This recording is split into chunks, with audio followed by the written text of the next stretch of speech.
Elena Vasquez stood at the viewing deck of the council station, watching ships from 100 different worlds dock at the massive spaceport. The sight never got old, even after 5 years as Earth's representative to the Galaxy Council. Purple-skinned, Zilarians walked alongside crystal beings from the Nexus worlds. 6-armed Thraxians chatted with the floating gas creatures from the Outer Rim. This was what peace looked like. The Galaxy Council had kept the peace for over 15,000 years. No major wars, no species extinction events, no planet-killing weapons. The Sacred Accords made sure of that. Elena felt proud that humanity had joined this great civilization 800 years ago. Earth's children grew up knowing they lived in the safest time in galactic history. Ambassador Vasquez called a voice behind her. She turned to see Counselor Nine, a tall insect-like being from the Hive worlds. His 4 eyes gleamed with what Elena had learned to recognize as excitement. The emergency session is about to begin. Elena followed him through the crystal corridors. Emergency sessions were rare. The last one happened 40 years ago, when a star went nova near the trade routes. That had been solved quickly with mass evacuations and stellar shields. Whatever this was, it had to be serious. The council chamber was already full when they arrived. Representatives from all 847 member species filled the circular hall. Elena took her seat in the human section, next to Ambassador Chun from Mars Colony and Representative Okafor from the African Union World's High Counselor. Veltam, an ancient being whose species had helped write the original accords, floated in the center of the chamber. His voice reached every corner without amplification, as was his people's gift. Fellow beings of the Concordat, he began, we face a crisis unlike any in recorded history. Our science teams have detected a plague spreading through the Outer Rim. They call it the Void Sickness. Images appeared in the air above the chamber. Elena gasped. Entire planets looked like they were made of dark crystal. Cities, forests, oceans, everything had turned into twisted black structures that seemed to absorb light. The sickness spreads from world to world, Veltam continued. It turns all living matter into these crystal formations. Our best scientists cannot stop it. Worse, it appears to be accelerating. Elena felt cold fear in her stomach. She thought of her daughter Maria, safe on Earth with her father.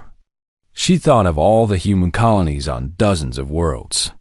However, the High Counselor said, we have a solution. For the first time in 8,000 years, we must invoke the Preservation Directive. Murmurs filled the chamber. Elena had heard of the Preservation Directive, but never seen it used. It was an emergency law that let the Council take extreme measures to save civilization. We have identified certain genetic markers that show resistance to the Void Sickness, Veltam explained.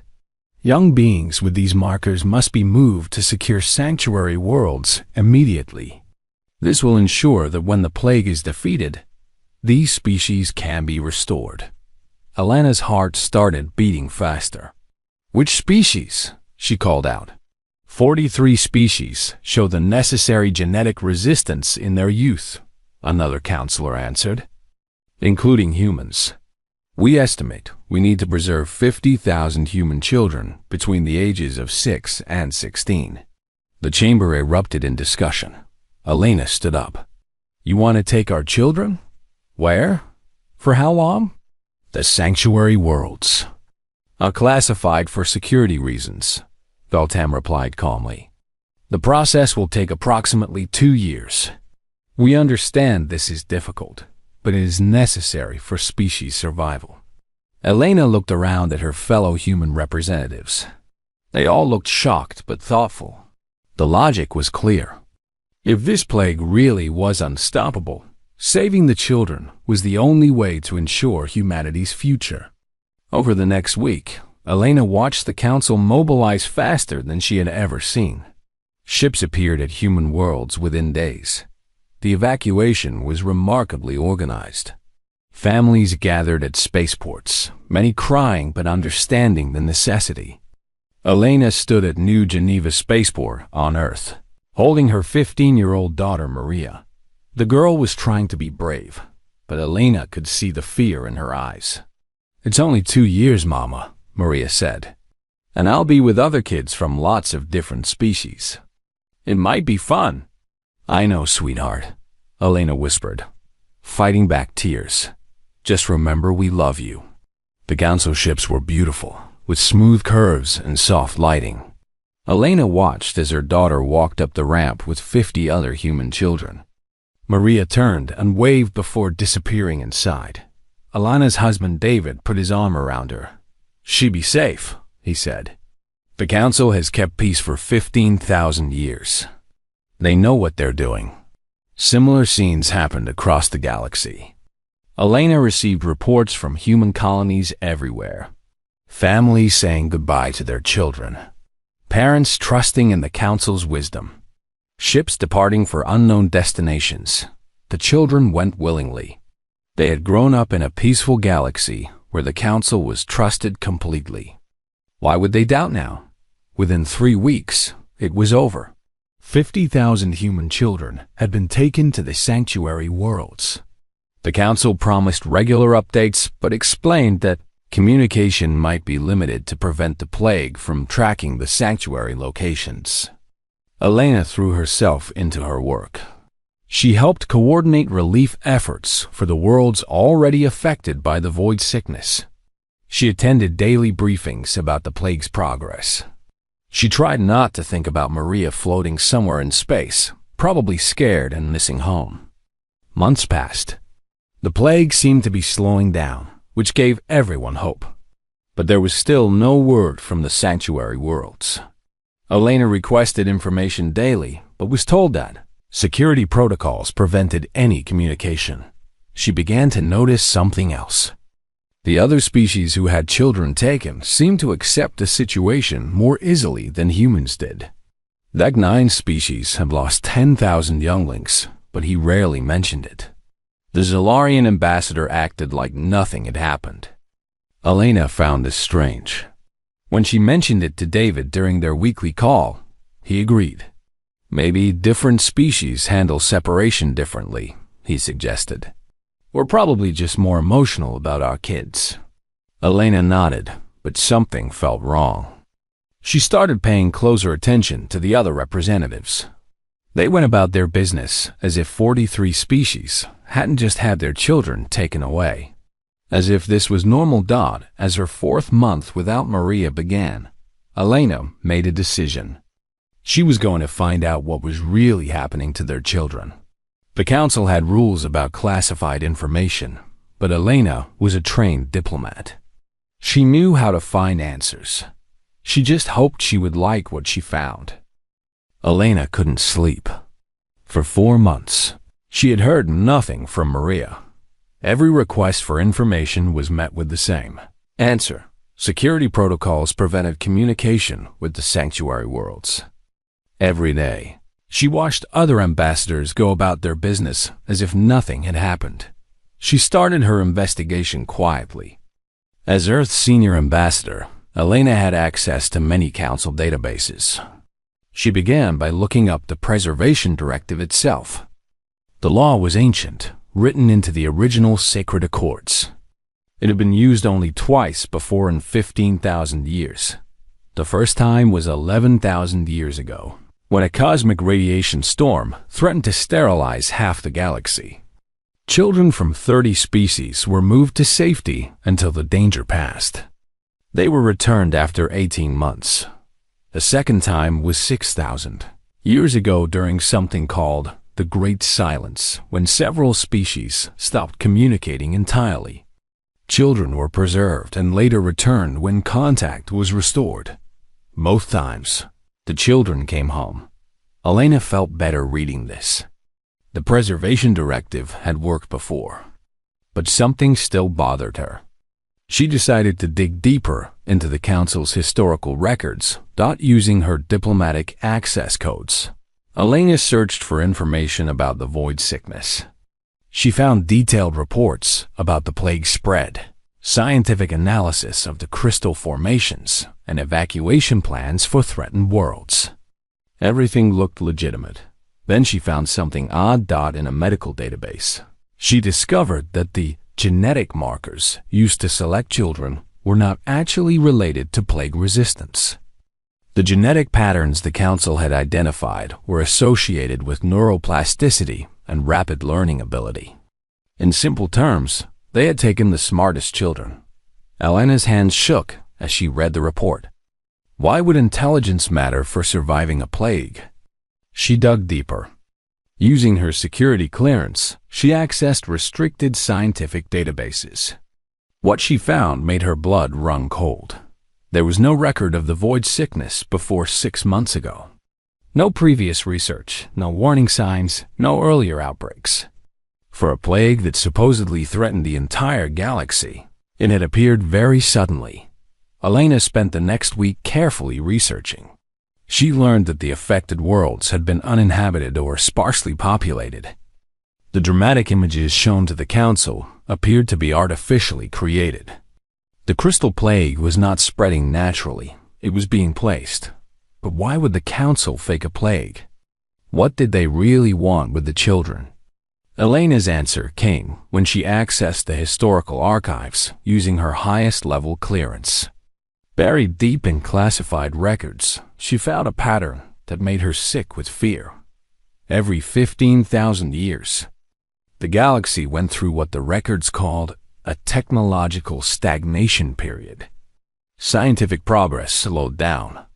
New innovations became rare. Economic growth stopped, and every 15,000 years, the Council secretly harvested children from developing species.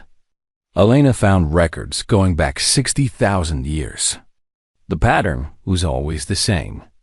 A crisis would be manufactured, a plague, a war, an environmental disaster.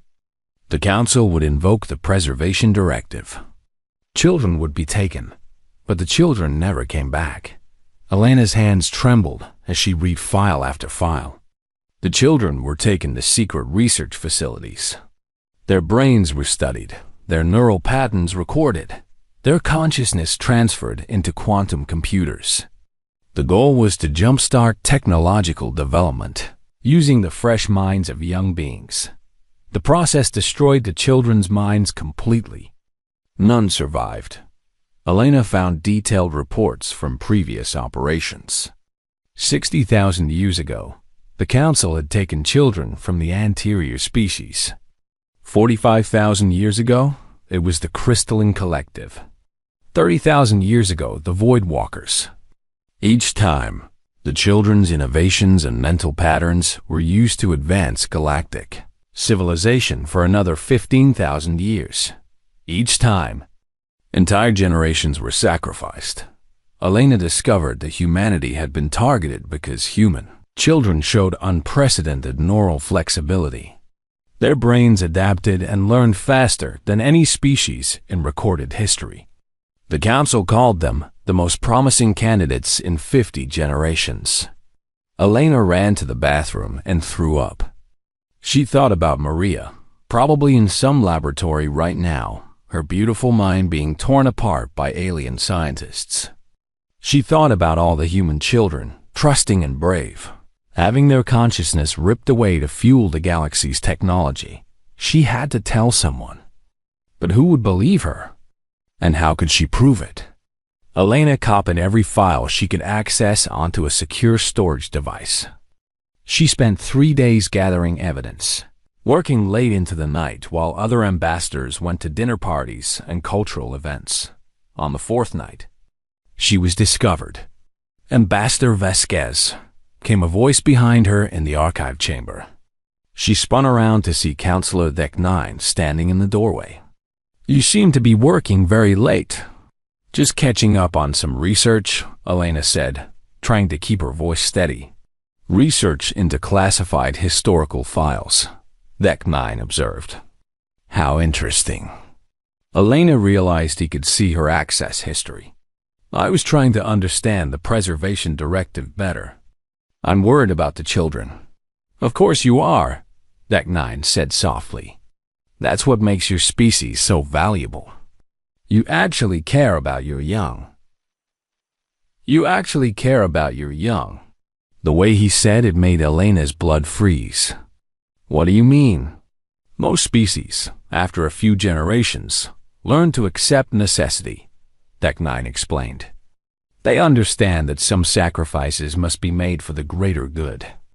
But humans never stop fighting for their children. Elena backed toward the exit, but Deck9 moved to block her way. You know, don't you? He said. You've figured it out. I don't know what you're talking about, Elena lied. The beauty of the system is that most species eventually stop asking questions, Deck9 continued.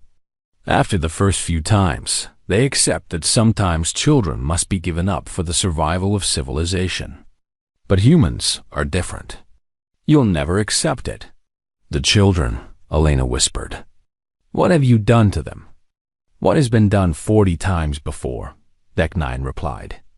What will be done again in another 15,000 years? The galaxy requires fresh minds to continue advancing. Without new neural patterns to study, civilization stagnates. Elena felt rage building inside her like nothing she had ever experienced. They're children. They're innocent. They're the future of galactic technology, Deck9 corrected. Their neural patterns will drive innovation for millennia. Humanity should be proud to contribute to such a noble cause. Elena realized that Deck9 was going to stop her from leaving. She was probably going to disappear like the children. But she had one advantage. He expected her to give up like other species did.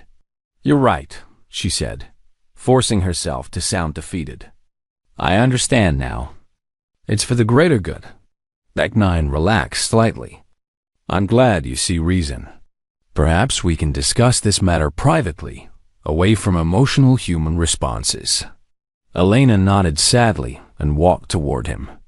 When she got close enough, she brought her knee up hard into what she hoped was his most vulnerable spot. Deck9 doubled over with a whistling scream. Elena ran. She made it to her ship and launched immediately, not bothering with proper departure procedures. As she jumped to hyperspace, she saw Council security ships moving to intercept her, but it was too late. Elena was going home to Earth, and when she got there, she was going to tell humanity exactly what the peaceful Galaxy Council had done to their children. Elena's ship dropped out of hyperspace near Earth's moon. She had been flying for 6 days straight, stopping only to refuel at automated stations. Council ships had been chasing her across 3 star systems, but her small diplomatic vessel was faster than their heavy cruisers. She sent an emergency signal to Earth Defense Command. Within an hour, Admiral Marcus Chun, her younger brother, met her at Luna Station. Marcus had served as humanity's chief military officer for the past decade, though his job was mostly ceremonial. Humanity hadn't fought a real war in 700 years. Elena, what's wrong? Marcus asked as she stumbled off her ship. The Council is demanding we arrest you for theft of classified information. Marcus, sit down, Elena said, pulling out her data storage device. What I'm about to show you will change everything. For the next 4 hours, Elena presented her evidence to Marcus and Earth's High Command. She showed them the classified files, the historical records, the pattern of child harvesting that had been going on for 60,000 years. She played audio recordings of her conversation with Deck9. The room was silent when she finished. You're telling me, said General Harrison slowly, that the Council has been murdering children for thousands of years to steal their brain patterns. Including our children, Elena confirmed. Maria and 49,000 other human kids are probably dead already. Marcus stood up and walked to the window. Elena could see his hands shaking. When he turned back around, his face was different. She had never seen her brother look like that before. How many other species know? He asked quietly. I don't think any of them know, Elena replied. The pattern shows that after a few generations, species stop fighting for their children. They accept it as necessary, but not humans, Marcus said. No, according to the files, humans are the first species to investigate deeply enough to discover the truth. Marcus looked at the other officers. Gentlemen, we have a problem. Our children have been kidnapped and murdered by the government we've served faithfully for 800 years. What do we do about it? General Harrison cleared his throat. Admiral, with respect, what can we do? The Council has fleets from 800 species. We have maybe 1,000 ships total. We have more than that, Marcus said quietly. General, how quickly can we activate the deep storage protocols? Elena saw several officers look confused, but General Harrison's eyes went wide. Admiral, those systems haven't been touched in 700 years. Most people don't even know they exist. What's deep storage? Elena asked. Marcus looked at her seriously. Elena, when humanity joined the Council, we agreed to limit our military forces and lock away our most dangerous weapons. But we never agreed to destroy them. Marcus, what are you saying? I'm saying that for 700 years, humanity has been preparing for the day when our peaceful galaxy might turn on us, Marcus explained. Every human world has hidden defense systems. Every asteroid mining station can be converted to weapons production. Every civilian ship has military upgrade packages waiting in storage. Elena felt something cold and hard settle in her stomach. You've been planning for war all this time? Not planning, Marcus corrected. Preparing. There's a difference. We hoped we'd never need any of it. But humans learned a long time ago that peace through strength is the only peace that lasts. Over the next week, Elena watched her species transform. The news of the children's fate spread across every human world. The reaction was unlike anything in recorded galactic history. Other species had accepted their losses as tragic necessities. Humans responded with fury. Elena watched from Earth's command center as Admiral Chun activated systems that had been sleeping for centuries. Automated factories hidden in asteroids came online and began producing weapons at an incredible rate. Civilian cargo ships docked at hidden stations and emerged as warships. Mining lasers were converted to cutting beams that could slice through starship hulls. But what amazed Elena most was how other species began responding to humanity's broadcasts. Elena had sent copies of her evidence to every species in the Council. Most ignored it, as expected, but a few began asking questions. A few began investigating their own records. The Zalarian delegation discovered that their sacred children, who had been chosen by the gods 15,000 years ago, had actually been taken by the Council. The Thraxian military found records of missing younglings that had been classified for religious reasons. Species that hadn't questioned authority in millennia began demanding answers. Admiral Chung called Elena to the command center 3 weeks after her return to Earth. The room was filled with holographic displays showing ship movements across the galaxy. How many allies do we have? Elena asked. 67 species have officially withdrawn from the Council, Marcus replied. Another 130 are demanding investigations. The Council is facing the first large-scale rebellion in 15,000 years. And they're blaming us for starting it, General Harrison added. Good, Marcus said simply. Elena, I need you to contact every human colony and every allied species. Tell them we're going to war. Marcus, are you sure about this? Even with all eyes, we're outnumbered 5-1. Her brother smiled, and Elena realized she had never seen him look so dangerous. Elena, do you know why humans spent 10,000 years perfecting the art of warfare before we ever reached the stars? No, why? Because we're very, very good at it. And we're about to remind the galaxy why our ancestors were the most feared predators on Earth. Elena sent the messages. Within days, human fleets began moving toward Council territory. They moved fast and hit hard, targeting Council supply lines and communication networks. But they weren't trying to conquer territory. They were looking for their children. Elena joined the fleet aboard the battleship Terra's Revenge. She watched as human forces attacked Council research stations, not to destroy them, but to rescue any children who might still be alive. At the third station they hit, they found something that changed everything. Deep in the station's core, they discovered laboratories full of alien children, not just humans, but younglings from dozens of species. Many were connected to machines that Elena's brother explained were consciousness extraction devices. Most of the children were already dead, but some were still alive. Elena held a human girl who couldn't have been more than 10 years old. The child was unconscious, her head shaved and covered with neural interface ports. Elena checked the identification tag. Sarah Martinez, she whispered, from New California Colony. As the rescue teams worked, they found children from species all across the galaxy.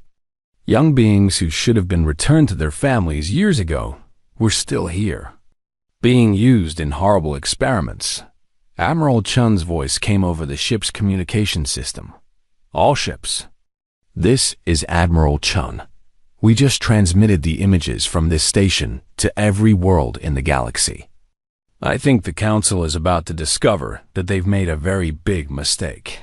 Elena looked at the unconscious child in her arms and felt something change inside her. This wasn't just about rescuing human children anymore. This was about protecting every child in the galaxy from monsters who had been preying on them for thousands of years. Marcus, she said into her communicator, how many more of these stations are there?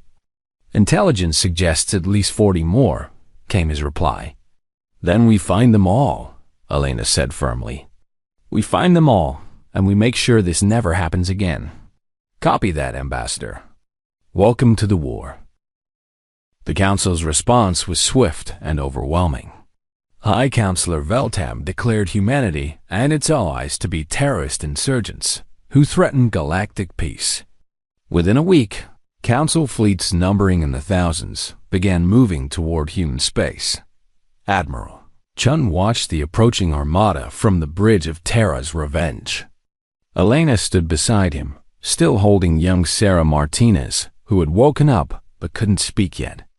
Admiral called Lieutenant Commander Rodriguez from the tactical station. Council Advanced Fleet is dropping out of hyperspace.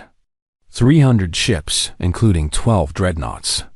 12 dreadnoughts against our 50 ships, General Harrison muttered. They mean to end this quickly.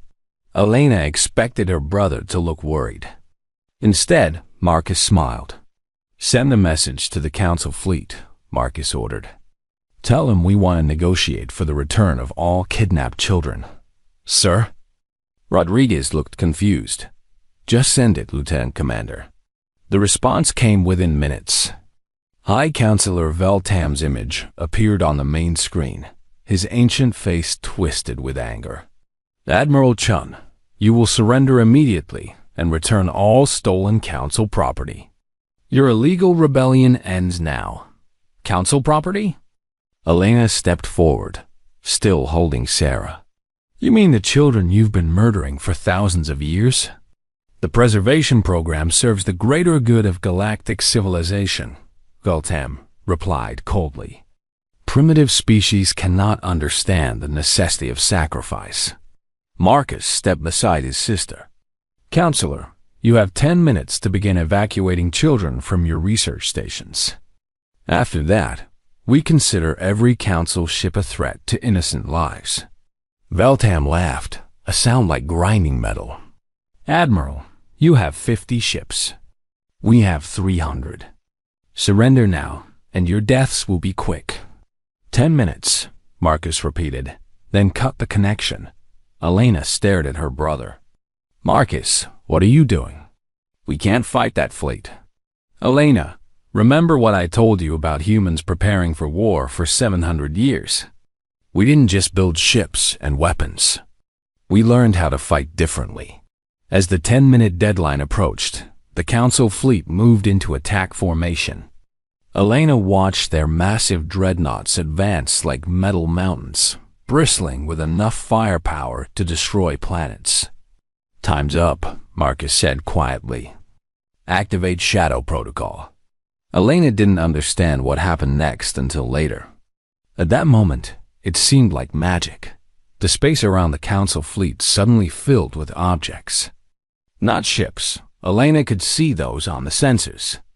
These were smaller, moving fast, appearing from empty space like ghosts. "Sir," Rodriguez called out, excitement in her voice. "Shadow Fleet is active. 2,000 units responding." "What are those things?" Elena asked. "Autonomous hunter-killer drones," Marcus explained. "We've been building them in asteroid factories for 700 years. Each one is about the size of a fighter, but with the firepower of a destroyer." Elena watched in amazement as the tiny drones swarmed the massive Council ships. The dreadnoughts tried to shoot them down, but there were too many, moving too fast. Within minutes, 3 Council dreadnoughts were disabled, their engines destroyed by precision strikes. "This is impossible," came a panicked transmission from the Council fleet. Where did they come from? Marcus opened a channel to the entire Council fleet. "This is Admiral Chun. You have powerful ships designed to fight other powerful ships. We have tools designed to fight you. Stand down and begin evacuating children from your research facilities."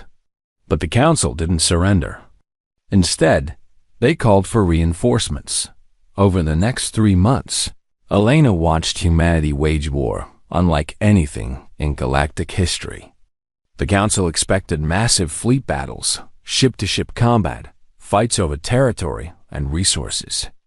Instead, humans fought for one thing only: the children. Human special forces teams infiltrated Council research stations across the galaxy. They didn't try to hold territory. They rescued children and left. Each rescue mission revealed more evidence of the Council's crimes, turning more species against them. Elena joined one of these missions to a hidden facility in the Outer Rim. Commander Sarah Kim led a team of just 12 humans against a station with over 1,000 Council guards. "How are we supposed to get past all those defenses?" Elena asked as their small ship approached the station. "We don't go through their defenses," Commander Kim replied. "We make their defenses work for us." Elena watched as Kim's team used tactics that seemed impossible. They moved through the station like water, appearing where the guards didn't expect them, disappearing before reinforcements arrived. They used the station's own security systems against the defenders, turning automated turrets on Council forces. In 3 hours, they rescued 47 children from 18 different species. Elena helped carry a young Thraxian whose 6 arms had been cut open for neural interface experiments. "How did you learn to fight like this?" Elena asked Commander Kim as they escaped. "Ma'am, humans have been fighting guerrilla wars for thousands of years," Kim replied. "We learn how to win when we're outnumbered. The Council has been peaceful for so long, they forgot what real warfare looks like." The war spread across the galaxy. More species joined the rebellion as evidence of Council crimes mounted. The Crystalline Collective discovered that their sacred transformation ceremony was actually child sacrifice. The Void Walkers found records of their missing younglings in Council archives. But what shocked the Council most was that humans kept innovating during the war itself. Elena was present at the Battle of Nexus 7, where Admiral Chun deployed humanity's most closely guarded secret. As a massive Council fleet moved to attack Earth itself, Marcus activated something called the Stellar Defense Grid. Elena watched from Terra's Revenge as objects all around Earth's solar system began moving. What she had thought were asteroids were actually camouflaged weapon platforms. Mining stations revealed themselves to be fortress-sized battle stations. Even the moon opened up to deploy weapons that Elena couldn't have imagined. "How long have these been here?" she asked her brother. "Since the day we joined the council," Marcus replied. "We promised to limit our fleet size. We never promised to limit our defenses." The council fleet found itself trapped in a solar system that had become one giant weapon. Human ships didn't need to fight them directly. The defense grid did it for them. High Counselor Veltam himself led the council fleet. Elena watched as his flagship, a massive super dreadnought called Divine Authority, tried to break through the defenses. It didn't stand a chance. "This is Admiral Chun to Council Flagship Divine Authority," Marcus broadcast. "Surrender now, and we guarantee safe passage for your crews." "Never," came Veltam's reply. "The sacred accords will not be destroyed by primitive savages." "Counselor," Marcus said sadly, "the sacred accords died the day you started murdering children." The battle lasted 6 hours. When it ended, the entire council fleet was either destroyed or captured. High Counselor Veltam was taken prisoner, along with detailed records of every research station in the galaxy. Elena stood on the bridge, holding Sarah Martinez, who had finally started speaking again. The little girl looked up at her with eyes that had seen too much. "Are we safe now?" Sarah asked. Elena looked at her brother, then out at the wreckage of the council fleet floating in space. "Not yet, sweetheart," Elena said gently. "But we will be. I promise." Marcus stepped beside them. "Elena, we've identified the location of the main research facility, the place where they conduct the consciousness transfer experiments." Elena felt her heart stop. "Maria? If any of our children are still alive, they'll be there," Marcus said quietly. "But it's not going to be easy. The facility is protected by the Council's most elite forces, and it's located at the Nexus, their ancient seat of power." Elena looked down at Sarah, then back at her brother. "When do we leave?" "Tomorrow," Marcus replied. "Elena, you don't have to come. This will be the most dangerous mission of the war." "Marcus," Elena said firmly, "I'm going to get my daughter back, and I'm going to make sure no parent ever has to go through this again." Our brother nodded. "Then we go to the Nexus. We end this once and for all." The Nexus was older than human civilization. Built by the first species to achieve spaceflight, it hung in the center of the galaxy like a massive crystal flower. For 60,000 years, it had been the seat of galactic government. Elena stared at it through the viewscreen of Kara's revenge, knowing that somewhere inside that ancient structure, her daughter might still be alive. The human fleet had grown to over 3,000 ships, reinforced by vessels from 200 allied species. But the Nexus was protected by the Council's most elite forces, 10,000 ships arranged in defensive layers around the station. Admiral Chun stood at the center of the command bridge, studying tactical displays. Elena could see the weight of command on her brother's shoulders. In 6 months, he had transformed from a peacetime administrator to the leader of the largest rebellion in galactic history. "Admiral," called Commander Rodriguez, "we're receiving a transmission from the Nexus. It's High Counselor Zeth Prime Veltam's replacement." The image appeared on screen, an ancient being from one of the first spacefaring species. Unlike Veltam's anger, Zeth Prime seemed almost sad. "Admiral Chun," the counselor began, "I offer you one final chance for peace. Withdraw your fleet, return our captured personnel, and we will negotiate the return of some children." "Some children?" Elena stepped forward, fury in her voice. "You'll return some of the children you kidnapped and murdered?" "Ambassador Vasquez," Zeth Prime replied, "you must understand. The preservation program has maintained galactic peace for 60 millennia. Without it, civilization stagnates. Would you sacrifice the advancement of 800 species for the lives of 50,000 young beings? Marcus moved beside his sister. Counselor, let me make this simple. You have 30 minutes to begin evacuation of all children from your facilities. After that, we're coming in. Admiral, you cannot assault the Nexus directly. We hold thousands of children as protection. Any attack will result in their deaths. Elena felt ice in her stomach. They were using the children as shields. You're threatening to murder children to protect yourselves? She asked. We're protecting the future of galactic civilization, Zeth Prime replied. Some sacrifices are necessary. Marcus cut the connection. Elena watched her brother's face for several moments before speaking. Marcus, we can't risk the children's lives. Elena, Marcus said quietly, do you trust me? Of course. Then watch what humans do when someone threatens our children. Admiral Chun activated his command console. All ships, this is Admiral Chun. Execute Operation Guardian Angel.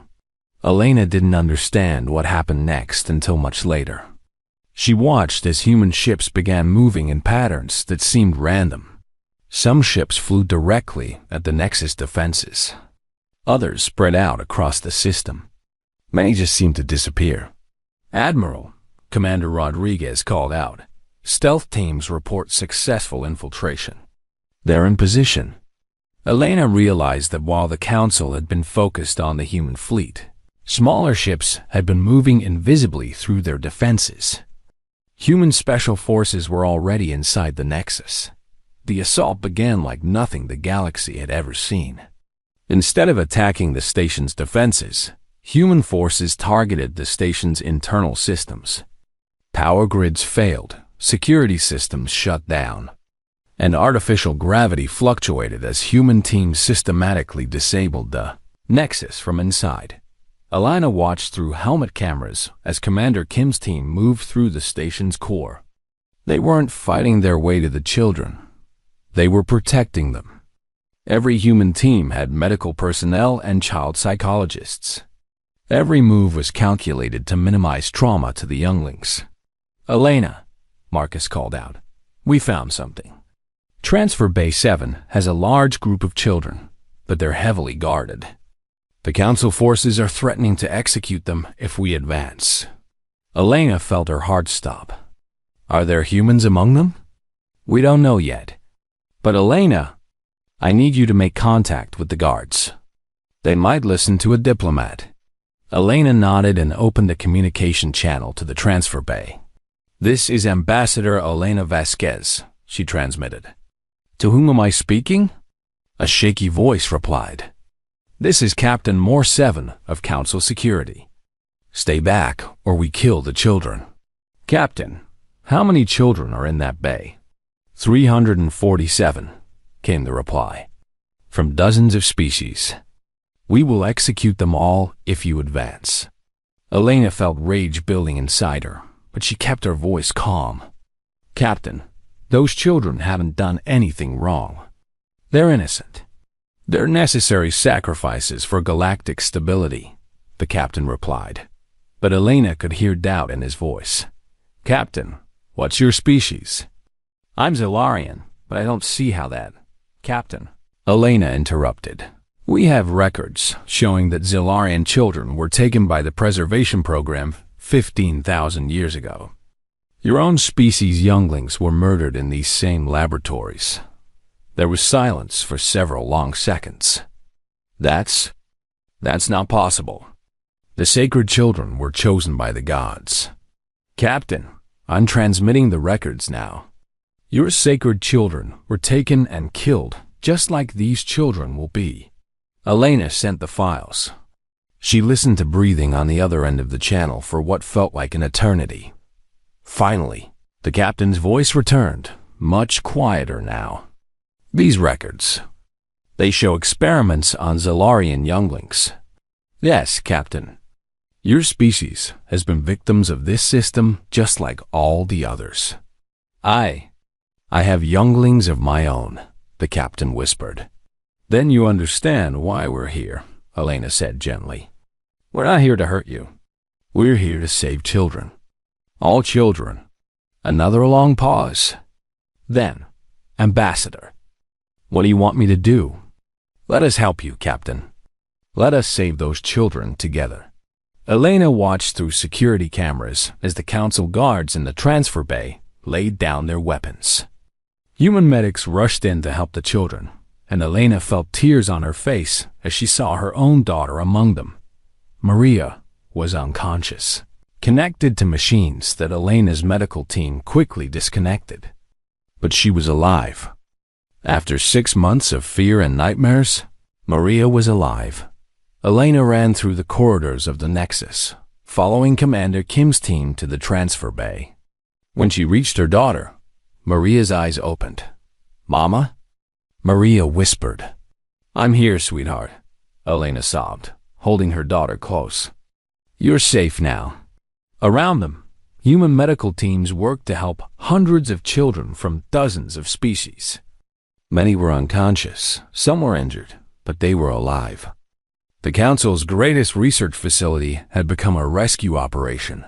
Over the next few hours, Elena watched as the Nexus fell completely under human control. The remaining Council forces surrendered when they learned about the children in the transfer bays. Many of them had younglings of their own and couldn't continue fighting once they understood what they had been protecting. Councilor Zeth Prime was found in his personal chambers, along with detailed records of every preservation program operation for the past 60,000 years.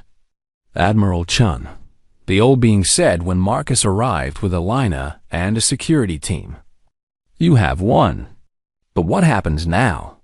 Without the preservation program, galactic civilization will stagnate. Marcus looked at the counselor for a long moment. Counselor, our children have been working together in the medical base, helping each other recover from your experiments. Young humans are teaching Thraxian younglings new games.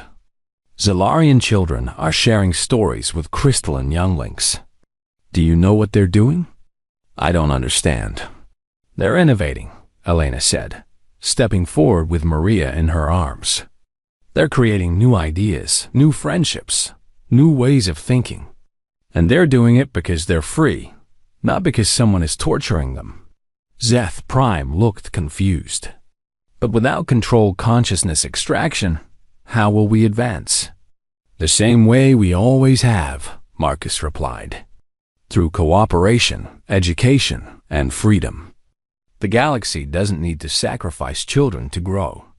It just needs to stop being afraid of change. 6 months later, Elena stood in the same viewing deck where she had first learned about the Preservation Directive. But everything was different now. The new Galactic Assembly had representatives from over 1,000 species, including many who had been ignored by the old Council. The Sacred Accords had been replaced with the Protection Accords, which made the safety of children from all species the highest. Law in the galaxy, Elena had been elected as the first Director General of the Galactic Protection Authority. Her job was to make sure nothing like the preservation program could ever happen again. Maria, now fully recovered, attended school on the Nexus alongside children from hundreds of different species. Elena watched through a window as her daughter worked on a science project with a young Thraxian, a crystalline child, and twin Zalarians. They're designing a new type of communication system, Marcus said, joining Elena at the window. He now served as head of the new Galactic Defense Force, a truly multi-species military designed to protect, not conquer. What kind of system? Elena asked. Something that would let different species share thoughts and emotions directly, Marcus replied. The kind of innovation that the Council spent 60,000 years trying to steal. Being created naturally by free children working together. Elena smiled as she watched her daughter laughing with her alien friends. Think they'll change the galaxy? Marcus nodded. I think they already have.